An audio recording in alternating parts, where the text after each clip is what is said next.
Yeah, I've been You were scammed, but scammed. like I didn't realize that it was a Why scam. didn't Please like and subscribe. He's the best guy in this universe. So hi guys, welcome back to my new video. तो कैसे हैं आप सब लोग, comment जरूर बताना। तो आज है हमारे साथ एक अंतर्राष्ट्रीय विद्यार्थी। तो सबसे पहले can you introduce yourself? Um, my name is Keito, and I'm from Japan. Okay, I came here. I came JNU as an exchange student. So why did you choose India and JNU for exchange program? When I was studying Hindi in when I was studying about world history in high school, I really loved the Indian cultures, histories, and people. So that's the reason why I decided to study Hindi in my Hindi. Okay, so he is currently studying Hindi in JNU. So how did you apply for JNU? I applied JNU from my college, and my college and JNU is having some kind of partnerships for like people who want to study in India. So like some people in JNU comes to my university, and my students in university goes to JNU. So it's like a half-year exchange program. तो ये video सभी उन students के लिए जो कि India में पढ़ना चाह रहे हैं, या फिर उनका आगे मन है 1-2 सालों में आने का कि पढ़ना चाहते हैं इंडिया में। तो सिर्फ जेएनयू के लिए नहीं है, ऑलमोस्ट सभी यूनिवर्सिटीज़ का प्रोसेस यही होता है सेम। तो जो ये बताएंगे उस हिसाब से आप अपना अप्लाई कर सकते हैं। तो नेक्स्ट क्वेश्चन हमारा ये रहेगा कि what are the documents required for the admission process? It depends on some kind of visa that you're applying for, but for me it was like your international bank account balance, your passport, and well, there's a lot. There's like there's basically a lot, but like you can just check JNU's website for international students, and you'll be able to know the So- documents. Well, and especially for FLRO, you have to be extra careful about it. If you're staying more than like 1 year in India, you must apply for FLRO. Okay. And I heard that like FLRO is now mandatory for every students, even those students staying here for like half a year. So just don't forget apply for FLRO before you What come is to this that JNU. you're telling? FLL. FLRO, it's like some kind of regulations for foreign students. Okay. So, how is the academic environment at JNU compared to Japan? It's definitely like 100% different, because you know, like at first JNU is just like big jungle. My university only had like 10% of JNU's Okay. like Greenery basically. yeah, green university, and also like the Mm, how do I say? It was like way smaller. Okay. So I feel like now I realize that India is a really big country. They have a lot of spaces, Mm, and people here are nice. Because even when I was walking like in my Japanese university, nobody just talks to me. But when I'm in JNU, a lot of people look at me and even sometimes talk to me, just like him. When I was in hostel, when I was like walking all the way on the road, he just talked to me, and he was really friendly. So a lot of people are just so friendly and nice and have a lot of curiosity compared to my people in university. तो देख लो guys, जैसा बहुत लोग बोलते हैं कि Indian लोग friendly नहीं होते हैं, मतलब फॉरेनर्स को बहुत इरिटेट करते हैं, जो भी है। ये भाई ने सच्चाई बता दी आज कैसी वो है। ये हमारे साथ ही पढ़ते हैं, 6 महीने एक्सचेंज प्रोग्राम पे आए हैं। और फर्स्ट टाइम मेरे को वॉशरूम में मिले थे, जहाँ पे ये पानी ढूंढ रहे थे, पानी था नहीं वहाँ पे, तो मैंने इनकी हेल्प करी थी। तो फर्स्ट टाइम वहाँ पे मिले थे। तो अब देख लो कि इनका एक्सपीरियंस कैसा रहा है हमारे साथ में। तो कुछ हिंदी में कहना चाहेंगे आप? थोड़ी अब मैं हिंदी कोशिश कर रहा हूँ. So, how is the hostel life and food on the campus, in the campus? Tapti Hostel is known as the worst hostel in JNU. I'm having the worst experience, but like I'm kind of adapting to it. They don't even have any single Western style toilet, and like the geysers always broken. But yeah, I think it's some kind of experience that normal Japanese people can't experience. So like You can come to Barak, they all have western toilets. yeah, they all have Western toilets, but like for foreign students, it's kind of difficult to apply for Yeah, like it good is. hostels. So, how is the food of India? Do you like food of India? Yeah, I definitely love food of India. Like first when I got here, it was difficult for me to like get adopted with masalas, all the spicy food and Yeah. and all that stuff. But now, like when I came to India, I could only eat curry like once a day, but now I can eat it twice a day. Oh, nice. So my stomach is being trained. It's for each day. So my next question is, what was the biggest challenge when you first came to India? Probably the most difficult thing was to try to avoid from scam. That was like the most difficult thing. When I arrived at the airport, like a lot of people just gathered.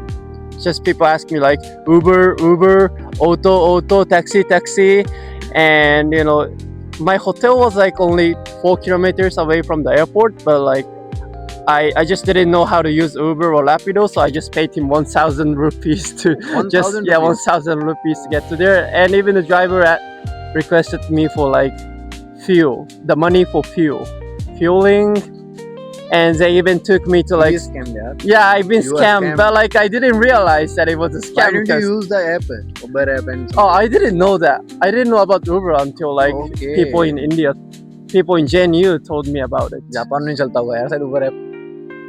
Yeah, so Okay, my next question is कि where have you been to in India? I've been to Punjab, Rajasthan, Tamil Nadu, and Varanasi. So what are your views about Rajasthan? Rajasthan, yeah. Jaipur was like one of the best cities I've ever visited in my life. So- सबसे खूबसूरत शहर. अरे वाह. मैं अब भाई को दोबारा अपने साथ ले जाऊंगा मेरे गांव में, वहाँ पे थोड़ा दाल बाटी चूरमा खिलाएंगे भाई को. तो मेरा अगला क्वेश्चन रहेगा, my next question is what advice would you give to international students who want to study in JNU or India? For JNU, administration process is really harsh for foreign students. Like the administration office is really lazy. It you know, like just by replying a single mail, it takes a week for them, which is ridiculous. And I had to call like 20 times from my country, from Japan. And even when I got here, like office is only open for like 4 hours per day, 10:30 to 12:30. Like, you know, इतना नहीं बोलना था. yeah, like useless those lunch breaks that takes 2 hours. You know, people don't even need 2 hours to eat lunch, but you know, भाई तो reveal कर रहा है बहुत गंदे तरीके से. yeah, it took me like 3 weeks to complete my registrations, and I wasn't able to have any classes until then. So भाई मेरे को बैन करवाएगा JNU से अब. you have to be extra careful about registrations. तो अभी हमारे साथ मोहसिन जी भी हैं, जो हमारी लास्ट वीडियो के थोड़े एंड में हीरो आ गए थे. तो अभी मोहसिन जी हमें ज्वाइन करेंगे. आइए मोहसिन. तो मोहसिन को हिंदी आती है, तो मोहसिन अपने बारे में बताएंगे, कहाँ से हैं, कैसे हैं, तो सब चीज़ बताएंगे अपने बारे में. हाय एवरीवन, मेरा नाम मोहसिन लैस है और मैं नेपाल से हूँ. और उसके अलावा मैंने यहाँ एडमिशन 2025 में अरबिक लैंग्वेज में ली, और मेरा जो 10th और 12th वगैरह हुआ वो भी इंडिया ही से हुआ है. तो आपका मतलब एडमिशन प्रोसेस क्या था, कि जैसे सेम हमारा CUT वाला होता है वही था, या फिर कुछ अलग था थोड़ा? नहीं, CUT वाला सेम नहीं होता है. अब जैसे अभी इस साल जो लोग एडमिशन लेना चाहते हैं उनके लिए ये सीन है कि मार्च के लास्ट में एक फॉर्म निकलेगा फॉरेनर्स के लिए. आपको सबसे पहले वो फॉर्म फिलअप करना होगा. जैसे CUT का यहाँ कोई सीन ही नहीं होता है. आप वो फॉर्म फिलअप कीजिए, फिर जिस लैंग्वेज में आप एडमिशन लेना चाहते हैं उसमें आपके पास बेसिक नॉलेज होनी चाहिए. जो भी लैंग्वेज आप चाहते हैं आप उस लैंग्वेज को लेके फॉर्म फिलअप कीजिए, उसमें बेसिक नॉलेज हो. और फिर जब एडमिशन टाइम आएगा, आई थिंक वो जुलाई या अगस्त के टाइम पे, फिर आपका एक इंटरव्यू होगा जिसमें आपसे कुछ बेसिक नॉलेज, मतलब बेसिक जिस लैंग्वेज में आप ले रहे हैं उससे मतलब रिलेटेड पूछा जाएगा. अगर आप इंटरव्यू क्रैक कर लेते हैं तो आपका एडमिशन यहाँ हो जाता है. तो वही मेरा सेम सवाल कि आपका एक्सपीरियंस कैसा रहा JNU में. तो जैसे कि ये जापान से, तो इनका एनवायरनमेंट बिल्कुल अलग था. आप नेपाल से हैं, और आप कितने टाइम रहे नेपाल में वैसे? मैं तो पैदा ही नेपाल में हुआ हूँ और सारा कुछ नेपाल ही में हुआ है.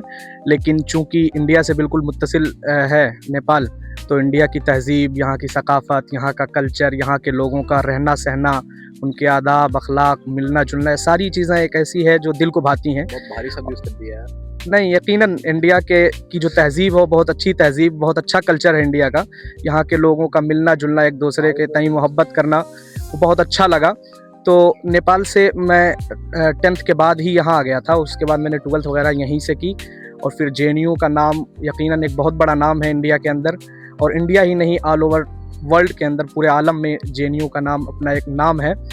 फिर जेएनयू में लैंग्वेज, चूँकि मुझे लैंग्वेज ही करना था और लैंग्वेज के लिए मुझे नहीं लगता है कि जेएनयू से बेहतर कोई यूनिवर्सिटी हो सकती है इंडिया में। तो मेरा सबसे पहला अव्वलीन दर्जा यही था कि मैं जेएनयू को चूज़ करूं, और किसी भी तरह करके मुझे जेएनयू मिला और जो लैंग्वेज चाहिए था वो लैंग्वेज मिला। इंटरव्यू हुआ, किसी तरह से इंटरव्यू क्रैक हुआ और मुझे बहुत खुशी है जेएनयू आकर भी और इंडिया आकर भी, बिलखुसूस इंडिया के लोगों से मिलकर, इंडिया की तहज़ीब देखकर, इंडिया की सकाफ़त और इंडिया के लोगों से मिलकर बहुत खुशी है। बिलखुसूस जेएनयू आकर यहाँ का कैंपस, यहाँ का माहौल, यहाँ की फ़ज़ा, यहाँ का इन्वायरमेंट जो भी है, सारी चीज़ें बहुत अच्छी हैं और बहुत खुशी देने वाली हैं। तो देखिए कितना अच्छा बोला मोहसिन जी ने, मेरे को बहुत दिल से अच्छा लगा कि इतना अच्छा कैंपस है हमारा। नहीं है कैंपस अच्छा, बट मैंने इतना अच्छे फील नहीं किया जितने ये लोग कर पा रहे हैं। तो अब मेरा अगला क्वेश्चन ये रहेगा कि आपको हॉस्टल, मतलब आपकी हॉस्टल अलॉटमेंट का प्रोसेस क्या था, मतलब वही सेम था या फिर अलग? हाँ, हॉस्टल वगैरह का जो सीन है वो बिल्कुल सेम होता है। सबसे पहले मुझे ताप्ती अलॉट हुआ था, तो चूँकि जो रूम मिला था वो बहुत ज़्यादा कोई ख़ास अच्छा नहीं था, चूँकि उसमें ये नहीं कि एडमिनिस्ट्रेशन या दूसरे लोगों की कमियां हों। वो मुझे लगता है कि लोग एक ही तरह के होते हैं और लोगों की अपनी कमियां होती हैं, जिसकी वजह से जो भी ख़राबियां हुई, लेकिन फिर भी हमने उस हॉस्टल को अपने रहने के एतबार से थोड़ा सही कराया।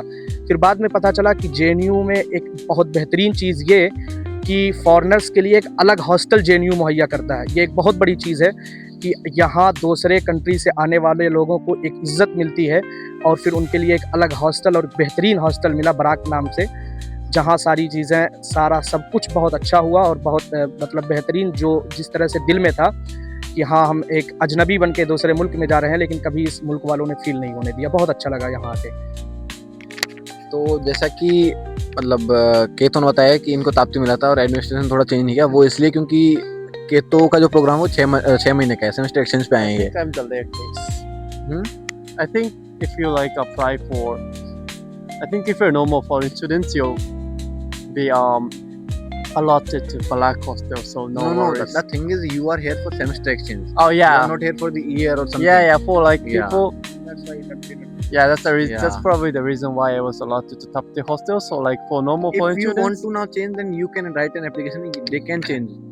Yeah, but like I tried to negotiate with those, administration officers, और but like इसका जो चेंज होने वाला हॉस्टल का मसला है वो कोई बहुत बड़ा मसला है नहीं, क्योंकि बहुत सारी चीज़ें ऐसी होती हैं जो हमें पता नहीं होती हैं। वजह यह है कि हम यहाँ नए होते हैं, लेकिन आप अगर किसी से हेल्प लें, कोई भी इंडियन है, कोई दोस्त है, फ्रेंड है, अगर आप उसकी हेल्प लेते हैं तो बहुत बड़ा मसला नहीं है। मैं खुद गया था वहाँ एडमिन में और हमने बात करी वहाँ मैम से कि हमें बराक चाहिए, ताप्ती में हमें दिक्कत हो रही है, तो उन्होंने कहा कि नहीं मिल सकता है, वो ओनली फॉरेनर्स और जो किसी मतलब जिस्मानी एतबार से कुछ ऐब है उनको मिलता है। तो हमने बताया कि हम तो फॉरेनर्स हैं, तो फ़ौरन एक ही ज़बान कहने पर, एक ही बार कहने पे हमें फ़ौरन अलर्ट हो गया और हमें मिल गया। तो अगर आप ट्राई करते हैं, वहाँ जाके बात करते हैं, बताते हैं कि हम फॉरेनर्स हैं, हमें यहाँ दिक्कत है, तो ज़रूर आपको मिलेगा। वो शर्त है कि आप खुद मेहनत करें, आप ट्राई करनी पड़ेगी। तो इसमें हम बिल्कुल हेल्प करेंगे केतो की, जिससे इनका थोड़ा चेंज हो सके। तो नेक्स्ट क्वेश्चन मेरा ये रहेगा कि मतलब कैंपस पूरा अच्छा है, लोग बहुत अच्छे हैं, तो ऐसी कोई दिक्कतें होती होंगी जो आपको फेस करनी पड़ती होंगी, मतलब किसी भी तरह की? आपको क्या लगता है वो दिक्कतें क्या हो सकती हैं किसी भी इंटरनेशनल स्टूडेंट को? सबसे बड़ी चीज़ ये है कि आप यहाँ जेएनयू नहीं, आप दुनिया में कहीं भी जाएं, अगर आप नए होते हैं तो नए लोगों को आपको फेस करना होता है, लोगों से उतने ताल्लुकात नहीं होते हैं। मगर ज़रूरी ये है कि अगर आप लोग अच्छे दोस्त बना लेते हैं तो आपको कभी लगता ही नहीं है। मैं शुरू में जब जेएनयू आया, मुझे 1 हफ़्ता 1 महीना ऐसा लगा कि मतलब मैं कहाँ गया हूँ, बिल्कुल अजनबी, अकेला, सारी चीज़ें अकेली, मैं तन्हाई फील हुई। लेकिन उसके बाद फिर बहुत से ऐसे दोस्त मिले जिन्होंने कभी एहसास तक नहीं होने दिया कि मैं कहीं अजनबी जगह पे हूँ, किसी दूसरे मुल्क में हूँ। तो वो है कि आप कैसा मतलब एक दूसरे के साथ अपना माहौल बना पाते हैं, कैसे दोस्त बना पाते हैं। यकीनन इंडिया में जो भी लोग हैं, जो भी दोस्त बने, बहुत अच्छे बने, बस ज़रूरी है कि आप खुद दोस्त बनाएं। कैंपस में रहने का एक दूसरे से ताल्लुकात, ऐसा ना हो कि आप खुद अपने आप में ही सिमट के रह जाएं, क्लास करें और हॉस्टल में जाके रहें। बल्कि आप पूरा कैंपस घूमें, टहलें, सैर-व-तफ़रीह भी करें, दुनियावी ज़िंदगी भी देखें और फिर लोगों के साथ अपने ताल्लुकात को बेहतर बनाएँ, तो फिर आपको सारी चीज़ें अच्छी लगेंगी। कभी लगेगा ही नहीं कि आप कहीं गैर जगह पे हैं, कहीं मतलब दूसरी जगह पे हैं। बिल्कुल अपनाइयत वाली फ़ील आती है और ऐसा लगता है कि सारे लोग अपने ही हैं। तो आप कुछ कहना चाहेंगे हिंदी में?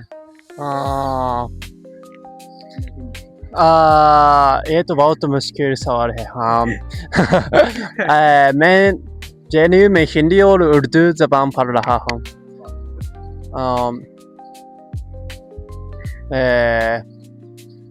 मैं मुसलमानों के बारे में मुझे मुसलमानों के बारे में बहुत दिलचस्प है।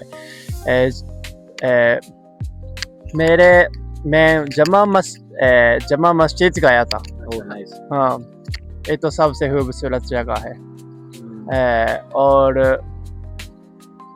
मेरे लिए मैं जापान वापस आने के बाद बीए कंप्लीट कर उसके बाद हिंदुस्तान में काम करना चाहता हूँ। नाइस। ये यकीनन हिंदुस्तान की मोहब्बत है कि इन्होंने कहा कि मतलब वहाँ से कंप्लीट करने के बाद मैं हिंदुस्तान ही आना चाहता हूँ। तो देख सकते हैं आप कि जापान से आए हुए भाई हमारे हिंदुस्तान आने के लिए कितने बेताब हैं। तो मतलब एज अ इंडियन मेरे को ये बहुत अच्छा प्राउड लग रहा है कि ये लोग वहाँ से यहाँ पर आए हैं, इनको इतना अच्छा फील हो रहा है। और मेन चीज़ ये कि ये लोग भी बहुत फ्रेंडली हैं। मैंने इनको एक बार मिले हम, और एक बार मैं इनको बोला कि वीडियो बनानी है, थोड़ा लोगों को हेल्प करेंगे, तो ही इज़ वेरी हेल्पफुल। इन्होंने कभी मना नहीं किया कि नहीं मैं नहीं बनाऊंगा, और जो भी चीज़ें होती हैं, तो फॉर दैट थैंक यू। ये तो एंड अरिगातो गोजाइमास। धन्यवाद, शुक्रिया। हाँ, तो आपको भी शुक्रिया मोहसिन। और ये वीडियो आज यहीं तक रहेगी। आगे और हम कोशिश करेंगे कि और भी जो इंटरनेशनल स्टूडेंट्स हैं उनसे पूछें कैसे उनका प्रोसेस रहा। एंड मेरा एक क्वेश्चन रहेगा कि आप दोनों से ही कुछ ऐसी टिप्स, स्पेशल बोनस टिप्स जो आप देना चाहें किसी को भी, मतलब काइंड ऑफ जो मैंने क्वेश्चन पूछा उसके अलावा आप कुछ बताना चाहें, तो मैं कुछ भूल रहा हूँ या फिर ऐसा कुछ भी। अब उसमें बताने वाली कोई ख़ास चीज़ है नहीं, लेकिन यकीनन मैं ये ज़रूर कहना चाहूँगा आप तमाम से, जो भी फॉरेनर्स हैं या इंडियन भी हैं, चूँकि ज़बान हिंदी है तो आप सबको समझ में आ रही है, कि अगर यकीनन आपको ज़िंदगी के मज़े लेने हैं, कि ज़िंदगी में पढ़ाई भी हो और एक बेहतरीन एन्जॉयमेंट भी हो, तो मुझे नहीं लगता कि जेएनयू से बेहतर आपको कुछ मिल सकता है।